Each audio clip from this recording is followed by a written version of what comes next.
ډولونه د شهادت اوس دلته یو ډول ده، دا کېدلی شي مثلا په دې کې 10 او 100 او 500 دا برخې راواخیستل شي، دا په دې ډول او په دې ډول په دې ډول باندې هغه د شهیدانو ډول تایید شوي شهیدان.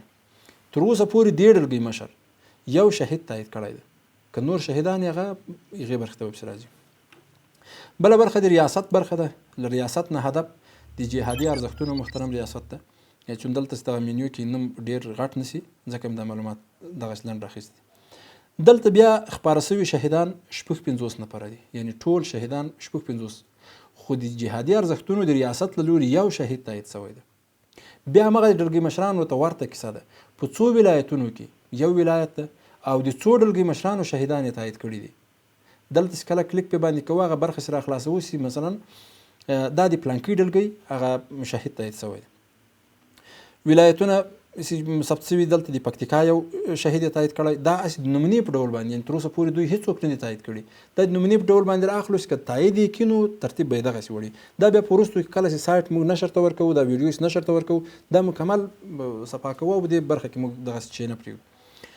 ډلګۍ مشران د کومو ډلګۍ مشرانو؟ مولوي عبدالقدیر واقد یو ملګری د هغه یې ثبت کړی ده، او وروستي شهیدان په دې برخه کې څوک دي؟ سیف الله د پکتیکا ولایت او دا ډلګۍ مشر و او دا برخه د ریاست لوري تایید شوی شهیدان. اوس دلته یو شهید د په دې ځای کې دلته هغه د ګراف شکل اخیستل کېږي چې د هغه ګراف ته د جهادي ارزښتونو د دې پسې بله مینیو د هغه د احصایې ده. د احصایې برخې ته چې کله راغلو، احصایوي ډیشبورډ ده، د شهیدانو ارقام او تحلیل ده. ټول ثبت شوي شهیدان 56 نفره دي. ډېر کتل شوي شهیدان دغه دي، دا مثلا 358 ځله کتل شوی ده، او دا بل لاندې 8 او دا بل 4 او دا د نمونې په ډول باندې ډېر خوښ شوي.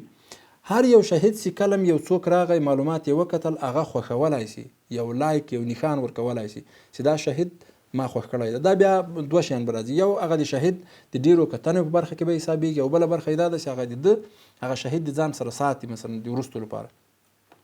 دا ډېر هغه خوندي شوي شهیدان دي چې مثلا یو چا ډېر انتخاب کړي دي، خوښ کړي دي، هغه شهیدان به په دې برخه کې راځي.